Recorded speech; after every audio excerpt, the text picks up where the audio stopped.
Okay, good afternoon, or should I say early evening. This is us here again, Brexpats in Spain. It's the 4th of December today. I'm losing track because it's my first day out of the house in about 10, 11 days. I've had this horrible flu bug, so apologies if I start coughing or snuffling. I shall try not to. Don't want to show you our most wonderful view, but we're here again at El Golf Palma Nova restaurant that's on the Mijas Golf. We've got spectacular views of the golf course and of course the sunshine, which is really very nice.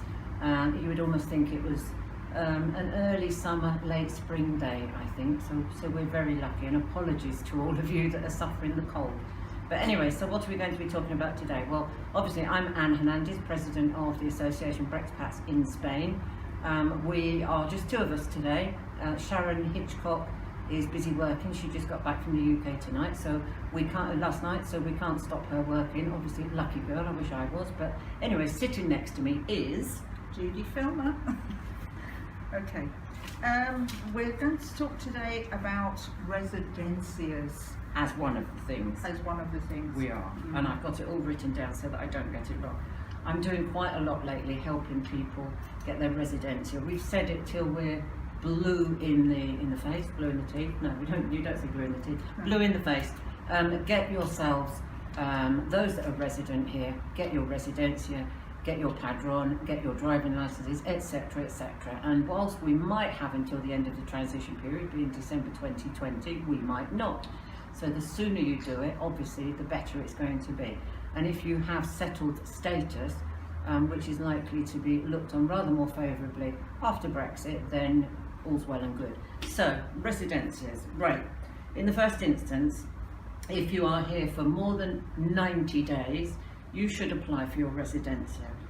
As a non-worker, obviously you pay social security if you're a worker, or if you're a pensioner, you use the S1 scheme. A little bit more about that later. But as neither of those, you will need, and I've tried to make this as simple as possible. Number one, you need the padron, which you get from your local town hall. Get your paper updated. The paper itself is only valid for 3 months, so if you see the date on it is longer than 3 months, quite happily they will just give you an update. Some town halls I know do charge about 120 or something. Luckily here in Mijas there is no charge, but some do.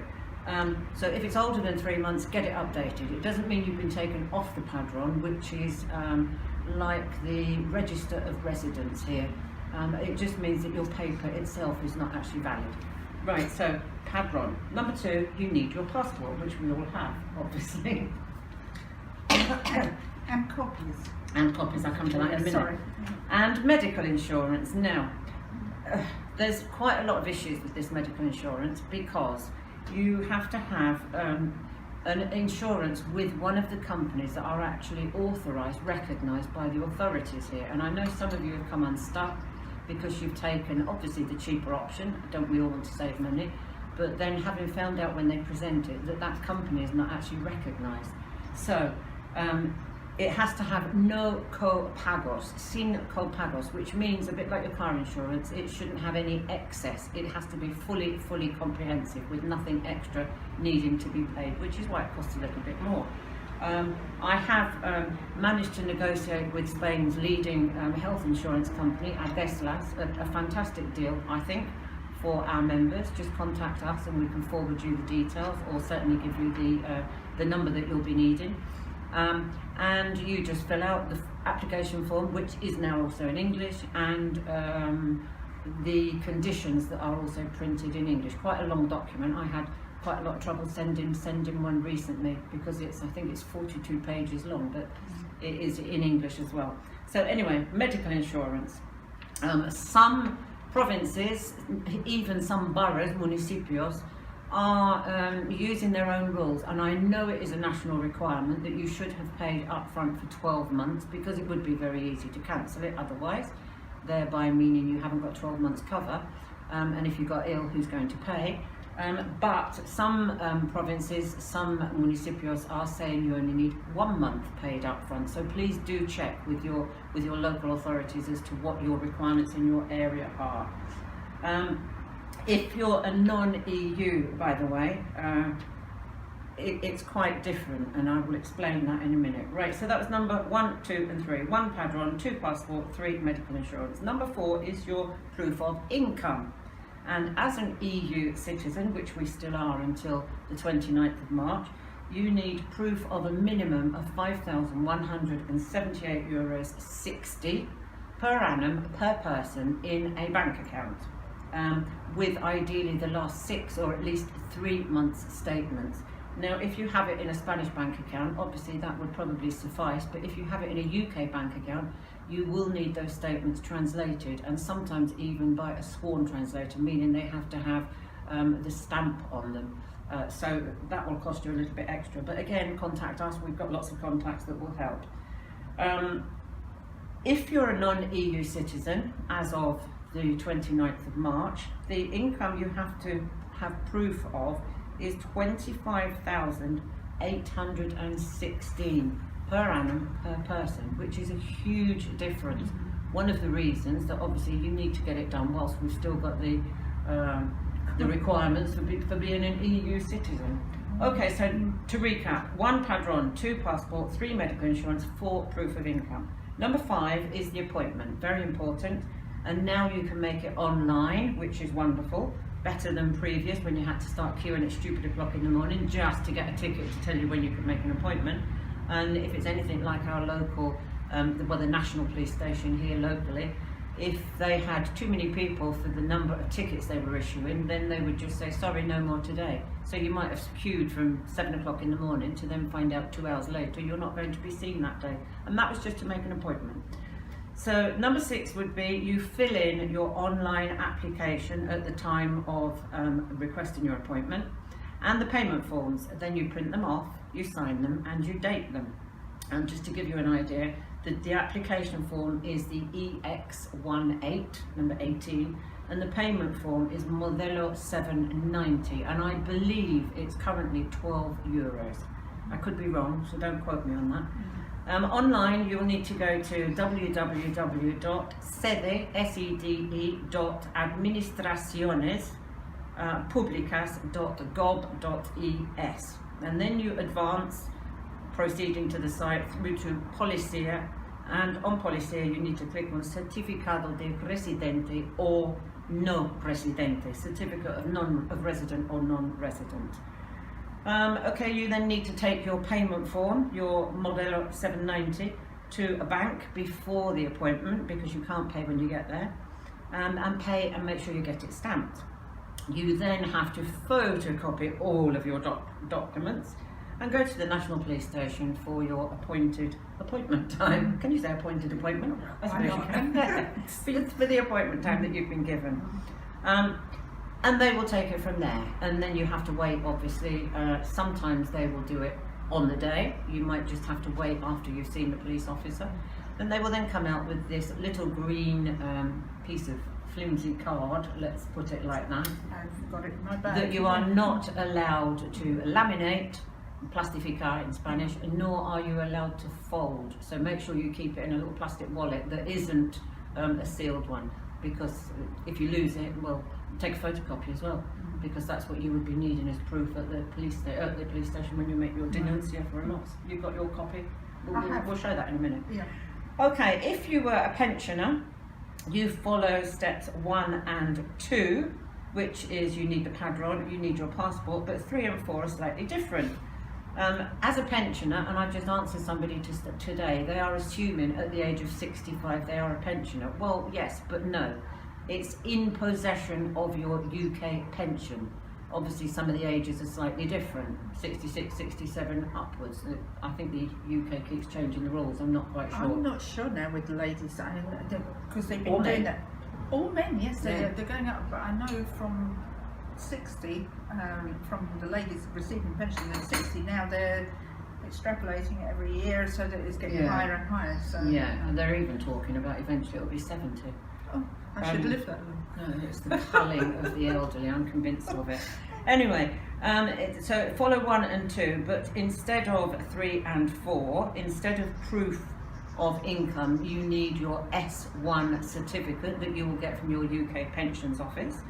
and that serves as point 4 your proof of income, because your proof of income is obviously your pension. There is an agreement between the UK and Spain of long standing, and I hope it doesn't stop, that if you are in possession of your UK pension, UK pays to Spain X amount, and I believe it's 3,300 per annum per pensioner who is registered on the S1 scheme, regardless of whether you use it or not. Now, Spain is already saying that that's not enough. I can understand that, because some people could use that much up in one operation, for example, and others that have got ongoing treatments. It would easily be used up, but that's what the agreement is at the moment. Let's hope it doesn't change, or if it does, that the UK will then continue paying it for you. And you just present that at the police station as per the rest of the points that I've given, being online appointment, filling in the application forms, paying at the bank, photocopying and going to the police station. It's really not that difficult. Some people I know are a little bit worried because they don't speak Spanish, so they are appointing a gestor or an abogado, a solicitor. If you fancy doing it yourself, you can. If not, obviously contact us, because we can help. Anything to add on that, Judy? Not really, just be persevere. Persevere. is the word. It's not as bad as it used to be when you couldn't get an appointment online, let's be honest. That's Could I just say, all of that stuff will be on our website, yes, and Facebook page, and our forum, which is Brexpats. Difficult to say that, isn't it, without sounding that swear word? Yeah, it is indeed. Yeah. Right. It's one that Richard chose, anyway. Right, so shall I move on to driving licences? Yeah, I think so, because Okay. all that information really, it's hard to absorb it all, Yeah. we're saying, but it's all there, will be written out in proper form. And it's honestly not difficult. So please do it, ideally before next March. I mean, they are saying that provided we have this transition period and you are in the process, in the throes of doing it, that will also be accepted. But obviously, the sooner the better.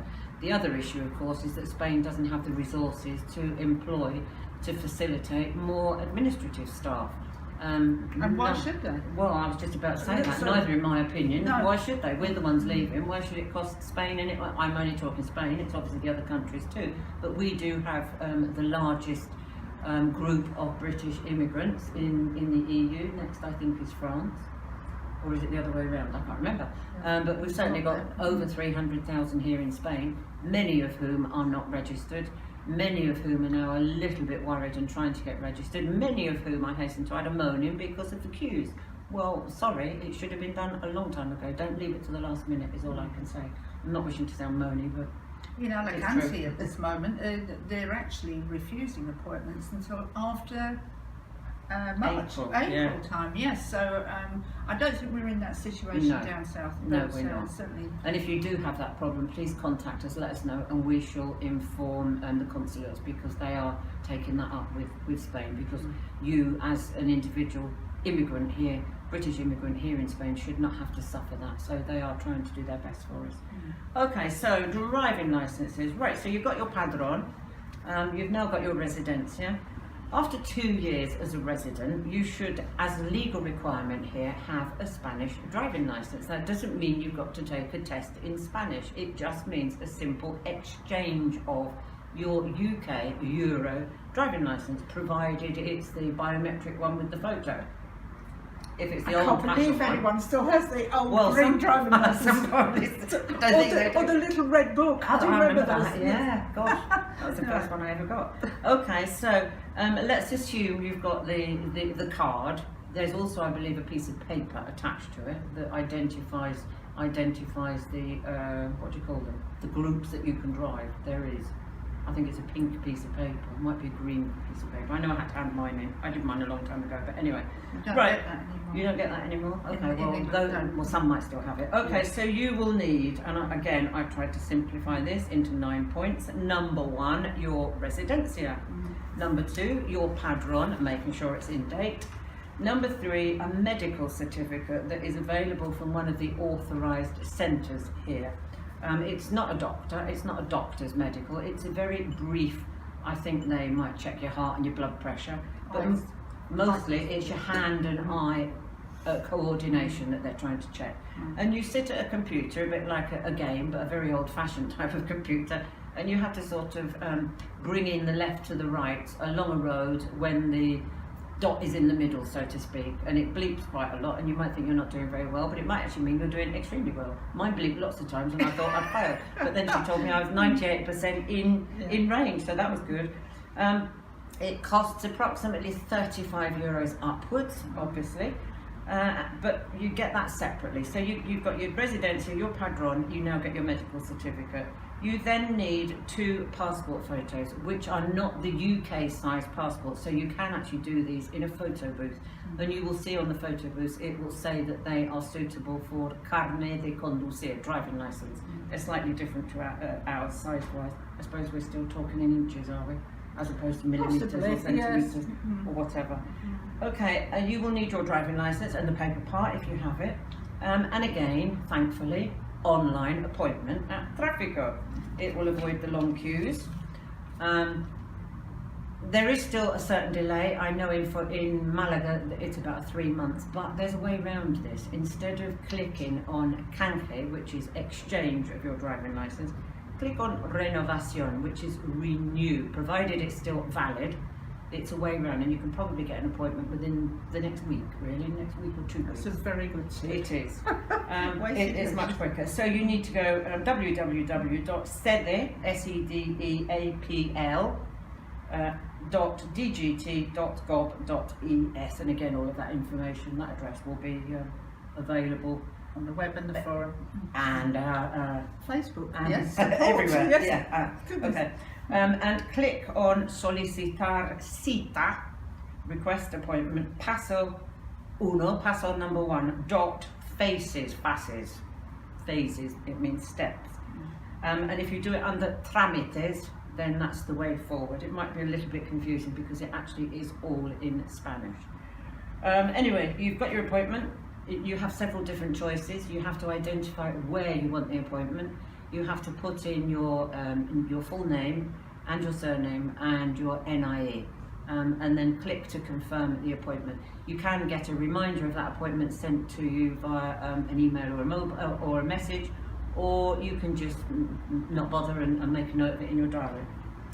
Obviously, again, you need to photocopy everything. God only knows what the Spanish do with all these photocopies. Do you know, years ago when I used to have, well, before the EU and everything, I used to have to present myself every 3 months at the police station when I was living in Tenerife, with as many photos as I could possibly carry, to get my permission to remain another 3 months.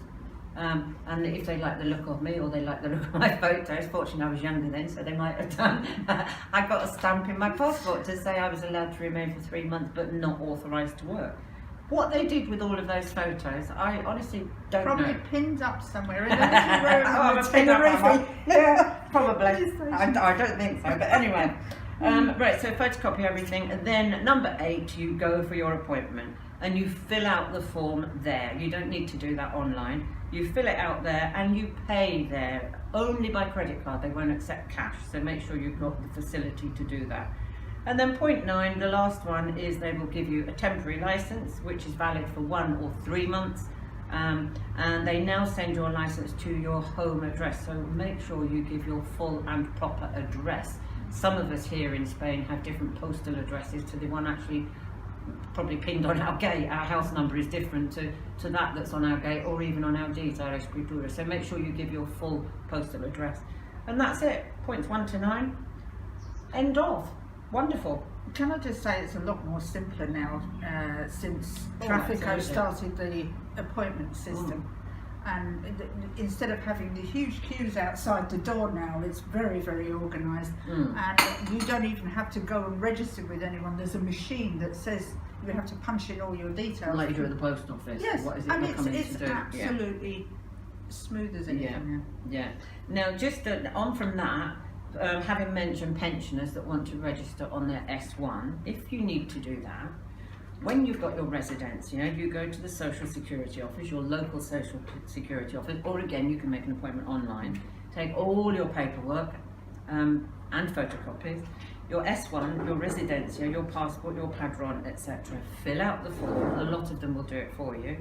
And they'll contact you within a couple of months to say that you have either been approved on the S1 scheme or not. I don't know of anybody that hasn't, to be truthful. and you can either collect your social security card at that same local social security offices or at your nearest medical centre. I mean, here we have a choice of two, so you'd have to identify which one you wanted your card to be sent to. If in the meantime you needed to use a doctor, with your piece of paper that they give you as proof that you're in the process of the S1, you would in fact be seen for free. But anyway, after you've done it, you can then register with a doctor and make sure, one point actually, that you don't leave the original of your S1 at the police station. That has happened on occasions, and it's a hell's own job to get another S1. In fact, they virtually refuse from the UK Pensions Office. So please make sure you have the original, because that's the one you will be requiring. Make sure nobody keeps that. And do not lose it. Keep it in your paperwork at home. Absolutely. Because you may be asked to show that sometime in the future. Yeah. And I think that's it, apart from driving. And you're going to talk about something to do with what we have to keep in our car, because it's slightly different. I mean, we're all a little bit concerned about the rules and regulations on the roads. How many of us have passed a driving test? Probably very few, to be true. I don't know, but this is a worry, because if you haven't changed... In Spanish as well. Yeah. If you haven't changed your driving licence by the time we depart, instead of... You will be treated like a third country person coming in. And they, I believe, have to take their driving test again. They have to take their driving test and the written part of it, which is all in Spanish. Exactly, and that's a worry. Yeah, and it's quite expensive. And it's bad enough for us not knowing which way not which way to go around, but which lane to choose at a roundabout. The Spanish way is to choose the outside lane wherever you're coming off, whether you're taking the first exit or the last exit. I don't know why they've got an inside lane, to be truthful. I do say this jokingly, but that's the way they do it. Yeah. And we Brits, obviously, you can identify us a mile away because we still use our indicators. And I jokingly say that the Spanish just use that little lever to hang their crucifix on. Perhaps I'm being a little bit We also stop at zebra crossings. Oh, we do. That's a British thing. Yes, because we understand zebra crossings. I think they're a relatively new phenomenon, like roundabouts in Spain. Yeah. That's actually quite a relatively new phenomenon, which is probably why they haven't quite got to grips with it. Oh, it's the 80s we're talking about. The roundabouts really. Oh yeah, come on, that's not that long ago. They were around in the UK before that. Gosh, nearest to where I used to live in the UK, they've got the magic roundabout, Hemel Hempstead, and I know people that will not travel to Hemel Hempstead because of that magic roundabout, because it's a series of little roundabouts around a big centre one, and I mean, provided you treat each one individually, it's okay, but for some it can be quite daunting. I've never heard of that. You've never heard of it? No. There is another one somewhere. In the UK, there's two magic roundabouts. But anyway, go on then. So what do we need to keep in our car? Or what are we doing about our car? This is something that would really, if you get stopped by the police, this is really what they will require of you. Is obviously your personal ID, because you need that at all times. You need to be carrying around either something with your photograph on it.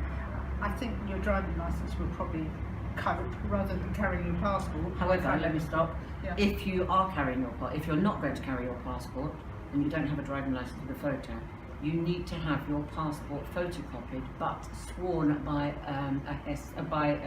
a notary. Right. Okay. The photocopy. It's not good enough just saying, well, here's my photocopy of it.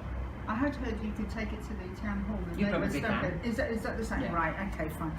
So obviously your driving licence, if you are driving, like you would do anywhere in the world, you need your driving licence. You need your permiso de circulation, which is your nice Spanish accent there, Judy. Oh well, it's a really permiso de circulación. Right. Okay. Which is your registration document or your logbook, as they would say. The ficha técnica, is that better? Yeah, ficha técnica. Right. Okay. And your ITV reports. MOT. Yeah.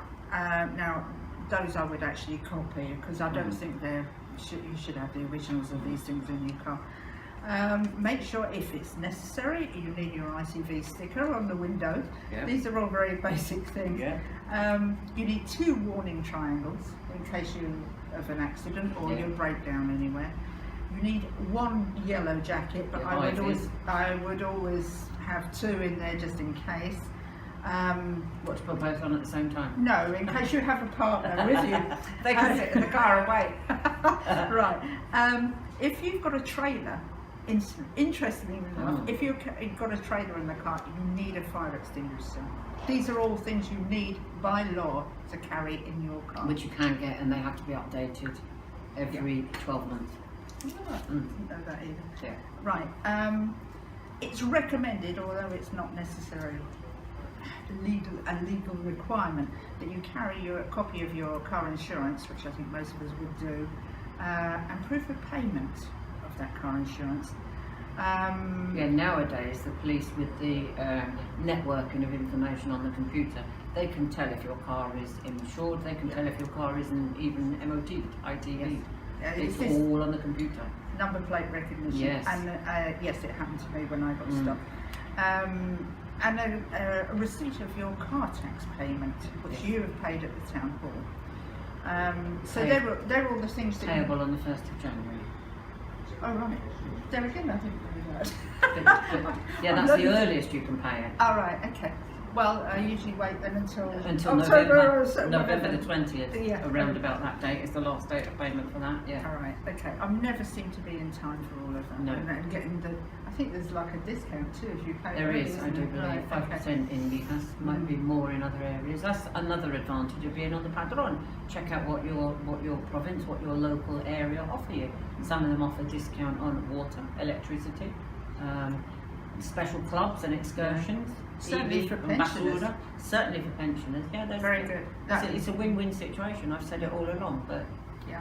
We I can can't- get I a can't free keep saying meal oh, can you? at Christmas. Yes. Oh, The well, there you go. pensioners can all get a free meal. Lovely. And you sit there and the mayor sings carols to you. I bet. But it's quite good, and they have trips out for them. I think They do. very low cost trips, so They it's do. worth joining up the club. Yeah, it is. Okay, they're all the essential things. I will write that up as well and put it all on our website, Facebook page. And don't take any notice, please. It's a satirical newspaper, let's say, Costa del Sol update. It's a standing joke, and somehow or other they've latched onto Anne Fernandez. They've even changed my name. When I spoke to them, they said that's so that I can't sue them. But I find it quite flattering, and not only that, it raises our awareness every month. Yeah. Every time they've got an article, there we are. We are a Facebook group that do lots of moaning about Brexit and also about other things. And the most recent one was hilarious, actually, because it's if you don't speak Spanish, when you're stopped by the police, you can be fined instantly. And apparently one motorcyclist was stopped by the police, and because he didn't know the word for carpet, he was instantly fined €200. Then of course we get all sorts of people saying this is absolutely disgusting, they can't do that. Well, where am I going to learn this language from? It's quite hilarious, but please don't take it as You're gospel. not up to date. No. There is a special one today that Oh, I just haven't seen issued today, No. and this will tell you that we are live. Is on Christmas carols have been banned. Oh, right. And- Okay. This is a ruling by Senor Roberto Crachito. Right, okay. In Malaga. Bob Cratchit, yeah. And Okay. it's hysterically I haven't funny. read that, no. No, right, it just came up this afternoon. Oh, so wonderful. whatever. And are we in it? Are we moaning? Oh, yes, and Fernandez is in full flow. I'm outraged every time. I'm absolutely outraged. I am a bit outraged today, actually, because I've had 2 days, despite being unwell, I've had 2 days of people moaning at me. And they're groups that are my groups, Facebook, obviously. They are my groups. They're groups that I manage, that I set up. And to be truthful, apart from that, I think it's a bit of a liberty that you're actually moaning to the person who's bothering to provide you with information and do everything for nothing. So yeah, I'm a little bit outraged today. I'm a bit miffed by it. But, you know, if I don't know these people, they don't know me, well, happy days. As I've said on Facebook today, if it's a little bit of free occupational therapy, then I'm serving some sort of purpose, aren't I? Don't worry Have a about moan at Anne Day. Yeah, don't worry. No, I don't worry. I always think whilst they're moaning at you, they're not moaning at someone. Not moaning at you. Yeah, okay. Thank you so much. Well, we've got nearly 6,000 members that are able to moan at us, but most of them are very supportive because they do realise we are trying to help. Right, I think that's about all apart from the latest update that I'm going to give. Right. So, Yes? You want me to start? Do you want to go and get your... Yes, I will. Okay. Right, the latest update is from gov.uk, where you can find all of the updates, and it's a précis, let's say, a summarised version of citizens' rights. It's a summary of the 585 pages that are in the withdrawal agreement, plus the 26 pages of the political declaration. And excuse me, but I do have to read this. It's obviously now agreed in the EU, and the EU 27 have agreed to it. Pending the 11th of December, when our Parliament will decide on the meaningful vote, as they call it. Quite what that means, I'm not sure, but that's what they're calling it. And I find it a little bit odd, actually, that you've wasted the EU and EU 27 time, or that they've bothered to waste their time, without actually agreeing to something ourselves in the first instance. I find that strange. But anyway, that's the way it's done. So the key points are, number one, mutual recognition of professional qualifications, and you'll find that in Article 36. The withdrawal agreement provides for continued recognition of certain, not all I might add, qualifications, and the political declaration shows both sides' willingness to continue to negotiate for those that are not already included. As we know, negotiations will continue even after the withdrawal agreement is accepted, if it's accepted. Number two is visa-free travel for tourists and business travellers. Again, Article 32 and Articles 50 to 59. The political declaration makes it clear that the EU and the UK want to see mobility of tourists and business travellers continue. The UK in the White Paper also said it hoped that the EHIC would continue. That's our European Health Insurance Card.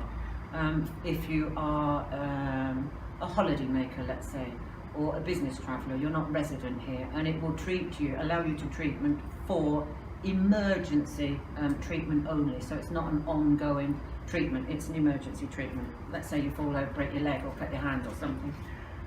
Further negotiations on this subject, again, Article 54. Number three is social security coordination for those who move between the UK and the EU, Article 54 again. And it talks about aggregation of pensions, something that we're not quite aware of yet. We don't know how that's going to proceed.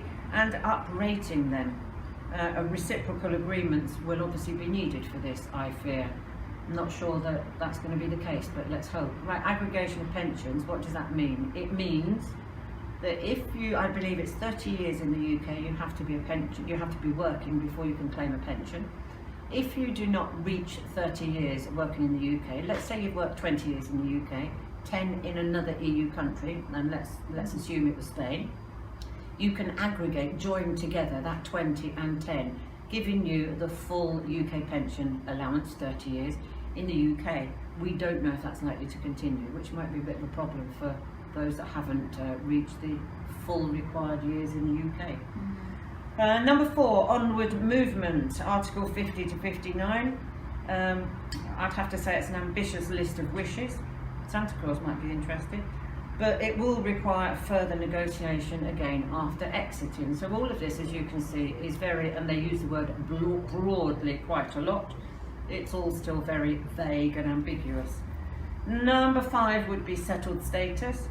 The UK has run a pilot scheme and it saw 1,050 applications processed and replied to within about 9 days. Some more straightforward applications were replied to within 7 days.